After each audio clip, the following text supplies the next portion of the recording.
ఎంసెట్ కి ప్రిపేర్ అయ్యే వాళ్ళందరికీ ఉండే ఒక డౌట్, హోమ్ ప్రిపరేషన్ సరిపోతుందా ఎంసెట్ కి? ఒకవేళ హోమ్ ప్రిపరేషన్ చేస్తే ఫాలో అవ్వాల్సినవి ఏంటవి, ఏమేమి అవాయిడ్ చేయాలి, అసలు హోమ్ ప్రిపరేషన్ తో మంచి ర్యాంక్ రావచ్చు? అందరికీ డౌట్ ఉంటుంది కదా, హోమ్ ప్రిపరేషన్ నేను ఎలా చేయాలి ఏంటి అంటే. అసలు హోమ్ ప్రిపరేషన్ లో ఉన్న ప్రోస్ అండ్ కాన్స్ ఏంటి, ఎలా ప్రిపేర్ అవ్వాలి, ఎలా ప్రిపేర్ అయితే మంచి స్కోర్ వస్తుంది, ప్రతి సబ్జెక్ట్ కి ఎవ్రీడే ఎన్ని అవర్స్ క్వశ్చన్ ప్రాక్టీస్ చేయాలి, ఎన్ని అవర్స్ కాన్సెప్ట్ నేర్చుకోవాలి, అండ్ ఒక ప్రాపర్ టైం టేబుల్ స్ట్రాటజీ ఎలా చేయాలి ఫర్ ఎంసెట్ హోమ్ ప్రిపరేషన్ అనేది మనం ఇప్పుడు ఈ వీడియోలో చూద్దాం. ఓకేనా? ఒకటి గుర్తుపెట్టుకోండిరా, హోమ్ ప్రిపరేషన్ అంటే మార్నింగ్ నుంచి నైట్ వరకు టైం అంతా నీతోనే ఉంది.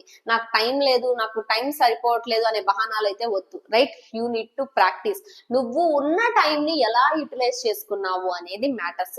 ఫస్ట్ థింగ్ ఒకటి గుర్తుపెట్టుకోండి, ఏం చెయ్యాలి అంటే ఎవ్రీడే పక్కాగా వాట్ ఎవర్ ద సిచ్యువేషన్, నువ్వు ఎంత బిజీ ఉన్నా సరే, నీకు ఎన్ని పనులు ఉన్నా సరే, ఈ 30 days కూడా మనం ఫస్ట్ చేయాల్సిన పని ఏంటంటే ఎవ్రీడే 3 hours మ్యాథ్స్ కి ఇవ్వాలి ఖచ్చితంగా, 2 hours ఫిజిక్స్ కి ఇవ్వాలి, 2 hours కెమిస్ట్రీకి ఇవ్వాలి. ఇంతకన్నా నువ్వు ఎక్కువ ఇవ్వగలిగితే వెల్ అండ్ గుడ్, బట్ ఇదైతే పక్కాగా చేయాలమ్మా. ఈ టైంలో నువ్వు నేర్చుకోవాలి, కాన్సెప్ట్స్ రివైజ్ చేయాలి. నువ్వు ఫస్ట్ ఇయర్ లో నేర్చుకున్నవేంటి, సెకండ్ ఇయర్ లో నేర్చుకున్నవేంటి, అన్ని కాన్సెప్ట్స్, అన్ని ఫార్ములాస్ రివైజ్ చేయాలి.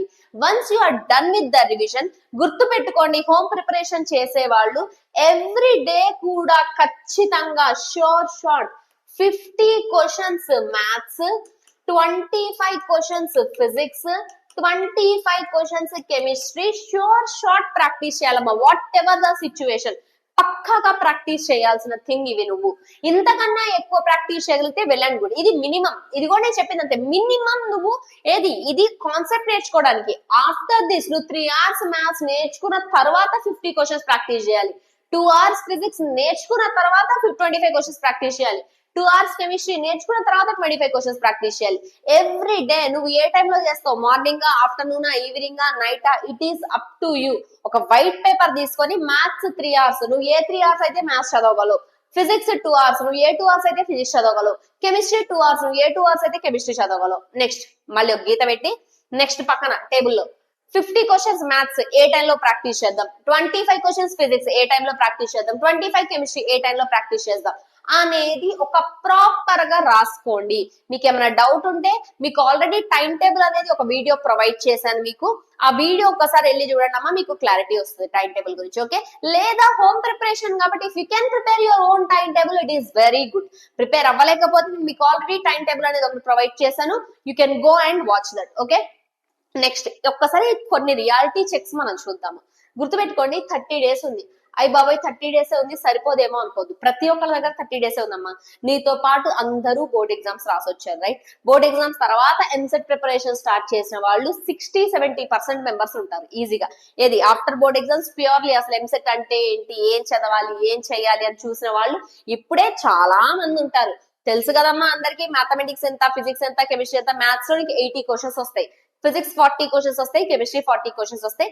Both first year and second year అన్ని చాప్టర్లు, అన్ని సబ్జెక్ట్స్ కలిపి 1A 1B 2A 2B, physics first year second year, chemistry first year second year కలిపి. ఓకేనా? సో ఇది నీకు 3 hours ఎగ్జామ్ టైం ఉంటుంది. రైట్? సో ఈ 30 days నువ్వు ఎన్ని సాక్రిఫైజులు చేసినావు, ఎంత కష్టపడ్డావు, ఎంత ఎక్కువ ప్రాక్టీస్ చేసావు, ఈ 30 days అనేది matters. Next you need to practice many questions. ఇక్కడ ఒకటే నాన్న, నీకు ఎంసెట్ లో డెప్త్ కాదు చేయాల్సింది, ఎక్కువ ఫాస్ట్ గా కరెక్ట్ ఆన్సర్స్. ఇప్పుడు ఫర్ ఎగ్జాంపుల్ మొత్తం 160 questions ఉంటాయి, 160 on 160 నువ్వు చేసే పెట్టకూడదు. ర్యాండమ్ గా ఆన్సర్లు పెట్టే ఉంటాయి, క్వశ్చన్ చూసి ఆన్సర్ సెలెక్ట్ చేసే ఉంటాయి, ప్రాబ్లమ్ చేసేవి కొన్ని ఉంటాయి. సో ప్రతి పేపర్ ని కూడా ఈ 3 categories లో డివైడ్ చేసుకొని ప్రాక్టీస్ చేయాలి.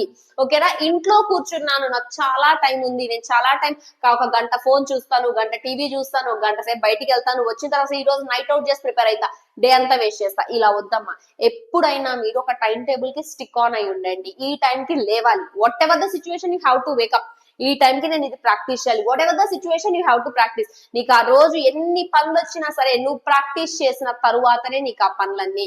ఎక్కువ హోమ్ ప్రిపరేషన్ చేసే వాళ్ళకి డిస్ట్రాక్షన్స్ చాలా ఎక్కువ ఉంటాయి. డిస్ట్రాక్షన్స్ అంటే మనం ఎక్కడ దాకా పోకర్లేదు, కాసేపు ఇన్స్టా రీల్స్ చూద్దాం, ఏముంది యూట్యూబే క్లాస్ చూద్దామని ఓపెన్ చేస్తారు, కింద షార్ట్స్ సజెషన్స్ కనబడతాయి, ఏదో ఒక షార్ట్ ఓపెన్ చేశారు చాలు. ఇంకా ఆ షార్ట్ ఓపెన్ దగ్గర నుంచి షార్ట్ ఒక 1 hour చూద్దాం, 11:45 అయింది, 12 నుంచి ప్రిపరేషన్ స్టార్ట్ చేద్దాం, 12:30కి మొదలు పెడదాం ప్రిపరేషన్, ఈవినింగ్ 5 o'clock కి మొదలు పెడదాం, ఈ కాసేపు రీల్స్ చూద్దాం, కొత్త మూవీ రిలీజ్ అయిందంట కొత్త మూవీకి పోయి చూద్దాం.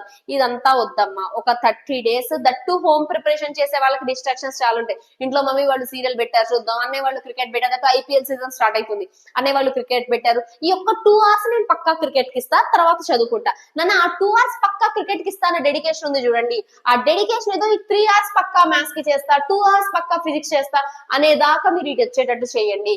ఈ ఒక్క ఇయర్ ఐపీఎల్ చూడకపోయినంత మాత్రాన ఏ ప్రాబ్లం లేదు. ఈ ఒక్క ఇయర్ మీకున్న వెబ్ సిరీస్, మూవీస్ లేదా షార్ట్స్, రీల్స్ చూడకపోయినా ఏం ప్రాబ్లం లేదు. ఓకేనా? ఒక్క 30 days అన్ని సాక్రిఫైస్ చేసి ప్రాక్టీస్ చెయ్యండి. కుదిరితే ఎంత కుదిరితే అంత సోషల్ మీడియా యాప్స్ తీసేసేయండి అమ్మా. Until and unless for your preparation. Online లో మీరు ప్రిపేర్ అవుతూ ఉంటారు కాబట్టి చాలా మంది ఈ ప్రిపరేషన్ కి సంబంధించిన తప్ప రిమైనింగ్ ఉన్న సోషల్ మీడియా అంతా తీసేసేయడానికి ట్రై చేయండి ఈ ఉన్న 30 days. ఆఫ్టర్ దట్ మళ్ళీ ఇన్స్టాల్ చేసుకుంటారా, ఎక్కడికి పోదు, జనాలు ఎక్కడికి పోరు, ఉంటారు. ఓకే, నెక్స్ట్ ఎంత తక్కువ డిస్ట్రాక్షన్స్ కంట్రోల్ చేసుకోగలిగితే అంత మంచిదమ్మా. నెక్స్ట్ ఎలా ప్రాక్టీస్ చేయాలి అంటే, నేను ఒక చాప్టర్ మొదలు పెట్టా, ఫంక్షన్స్ అనే చాప్టర్ మొదలు పెట్టా. కాన్సెప్ట్ నేర్చుకోండి ఫస్ట్. కొన్ని చాప్టర్లు 1 hour లో వచ్చేస్తాయి కాన్సెప్ట్స్, కొన్ని చాప్టర్లు 2 hours పడతాయి, కొన్ని చాప్టర్లు 3 hours పడతాయి. నీకు ఎంత టైం పడితే అంత టైం ఫస్ట్ కాన్సెప్ట్ నేర్చేసుకోండి. నేర్చుకున్న తర్వాత డైరెక్ట్ గా పీవైక్యూస్ కి వెళ్ళదు until and unless you are very good with that concept. నాకు అది తోపు, నేను తురుము అనుకుంటే తప్ప నార్మల్ గా ఏం చేస్తారంటే, నా సజెషన్, ఇప్పుడు మీకు కాలేజ్ వాళ్ళు ప్రొవైడ్ చేసిన మెటీరియల్స్ ఉన్నాయి కదా, సో ఆ మెటీరియల్స్ లో ఎక్సర్సైజ్ 1, ఎక్సర్సైజ్ 2 ఫస్ట్ చేయండి అమ్మా. సో దట్ నీకు కాన్సెప్ట్ మీద గ్రిప్ వస్తుంది, ఏ ఫార్ములా ఎక్కడ యూజ్ చేయాలన్న ఐడియా వస్తుంది. ఇలా నీకు ఎగ్జాంపుల్ ప్రాబ్లమ్స్, ఎక్సర్సైజ్ ప్రాబ్లమ్స్ లేదా మనం ఐపీలో చేసిన విఎస్ఏక్యూస్ వీటి మీద ప్రాక్టీస్ వచ్చిన తరువాత దెన్ గో ఫర్ పీవైక్యూస్. ఆ తరువాత పీవైక్యూస్ ప్రాక్టీస్ చేయండి. ఎన్ని ఇయర్స్ పీవైక్యూస్ ప్రాక్టీస్ చేయాలి మ్యామ్? ఖచ్చితంగా లాస్ట్ 5 years. తెలంగాణ వాళ్ళైనా both Telangana and AP, AP వాళ్ళైనా బోత్ తెలంగాణ అండ్ ఏపీ. అమ్మో మ్యామ్ చాలా పీవైక్యూస్ అయిపోతాయి కదా, తప్పదు, కష్టపడాలి. ఎంసెట్ ఈజీ అనేది ఒకప్పటి మాట నాన్న, ఇప్పుడు ఏ మాత్రం ఈజీ లేదు. నువ్వు ఎంత కష్టపడితే అంత మంచి ర్యాంక్ వస్తుంది. లాస్ట్ 10 days చదువుకుంటా, మ్యారథాన్స్ చూసేస్తా వచ్చేస్తాయి అంటే, మ్యారథాన్స్ ఆర్ ఫర్ రివిజన్.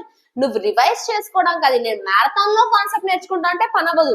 ఇప్పుడు ఇంకా నీ దగ్గర టైం ఉంది, ఇప్పటికే డిమోటివేట్ అయిపోకర్లే మీరు. ఒకవేళ ఓకే జేఈలో మంచి పర్సంటైల్ రాలేదు, ఐపీ ఎగ్జామ్ సరిగ్గా రాయలేదు, ఏం పర్లేదు నాన్న, ఇంకా మీకు ఒక మంచి ఆప్షన్ ఉంది, ఎంసెట్ అనే ఒక ఆప్షన్. మంచిగా ప్రిపేర్ అవ్వండి, ఎక్కువ హార్డ్ వర్క్ చేయండి, ఎక్కువ నెంబర్ ఆఫ్ పీవైక్యూస్ ప్రాక్టీస్ చేయండి. ఎంతసేపు క్వశ్చన్స్ ప్రాక్టీస్ అయ్యారా?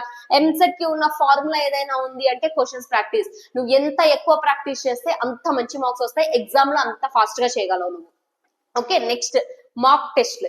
ఇప్పుడు ప్రెసెంట్ మీరు ప్రిపరేషన్ స్టార్ట్ చేస్తారు కదా, ఎవ్రీ సండే మార్నింగ్ ఒక మాక్ టెస్ట్, ఈవినింగ్ ఒక మాక్ టెస్ట్ ఖచ్చితంగా ఇవ్వాలి. మాక్ టెస్ట్ కూడా ఎలా ఇవ్వాలి అంటే, 3 hours ఖచ్చితంగా ఎగ్జామే రాయాలి. చాలా మంది ఉండే ఉంటారు రైట్, ఒక 1 hour రాసి, 1.5 hours రాసి, 2 hours రాసి, ఈ 1 hour నేను వేస్ట్ చేయడం ఎందుకు, వేరేది ప్రిపేర్ అవుతా వెళ్ళి. అలా కాదమ్మా. నువ్వు మాక్ టెస్ట్ అని ఒకటి మొదలు పెట్టావు అంటే అది అయిపోయేంత వరకు, అక్కడ టైమర్ ఆఫ్ అయ్యేంత వరకు నీకు ఉన్న క్వశ్చన్స్ అన్ని ట్రై చేస్తూనే ఉండాలి, ఉన్నవన్నీ చేస్తూనే ఉండాలి. ఓకేనా? 3 hours యూటిలైజ్ చేసుకోండి. Once you are done with your mock test, exam అయిపోయిన తర్వాత 1 hour or 1.5 hour ఎనాలసిస్ చూడండి. ఎనాలసిస్ అంటే ఏంటి అంటే, ఒక క్వశ్చన్ నువ్వు ట్రై చేసి ఉన్నావు, ఆన్సర్ రాలేదు, ఎందుకు రాలేదు, నువ్వు ఏం ఫార్ములా మిస్ అయ్యావు అది చెక్ చేసుకోండి ఆన్సర్ లో. నెక్స్ట్ ఒక క్వశ్చన్ కరెక్ట్ ఆన్సరే చేసావు, బట్ టైం పట్టింది, ఇంతకన్నా ఈజీ వే ఏదైనా ఉందా ఆన్సర్ రావడానికి, ఇలా ఎనాలసిస్ చేసుకోండి. సో నీకు మాక్ టెస్ట్ అంటే ఇట్ ఈస్ ఆఫ్ 5 hours అమ్మా, నాట్ 3 hours.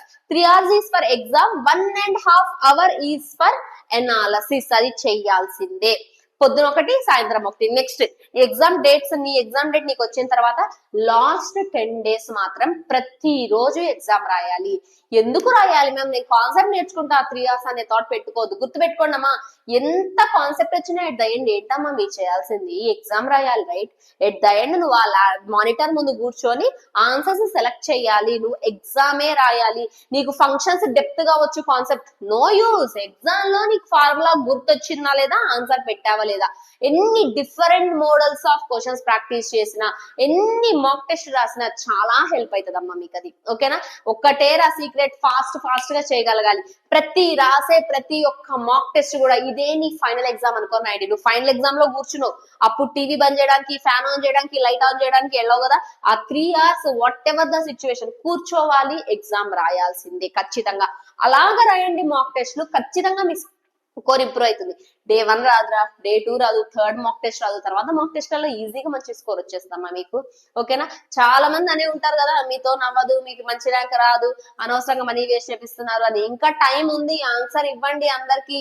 మిమ్మల్ని ఎవరెవరైతే ఎన్నెన్ని మాటలు అన్నారో అందరికీ ఆన్సర్ ఇచ్చే టైం ఉందమ్మా. మీరేదో ఆన్సర్ అంటే చెప్పక్కర్లేదు, show it with your result. Me result తో చూపించండి. ఎక్కువ ప్రాక్టీస్ చేయండి, మా గైడెన్స్ మీకు ఎప్పుడు ఉంటుంది. ప్రాక్టీస్ ప్రాక్టీస్ ప్రాక్టీస్ ప్రాక్టీస్, ఇది ఒక్కటే మీకు ఎంసెట్ కి ఎజెండా. స్టార్టింగ్ లో ఎవరికైనా డిఫికల్ట్ గానే ఉంటుందమ్మా. ఎవరైనా ఎంత తోపైనా సరే స్టార్టింగ్ డిఫికల్ట్ గానే ఉంటది.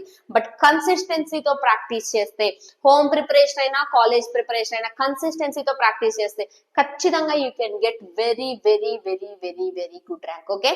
If you are having any doubts related to MSET, do let me know in the comment section. Thank you so much everyone. Bye bye.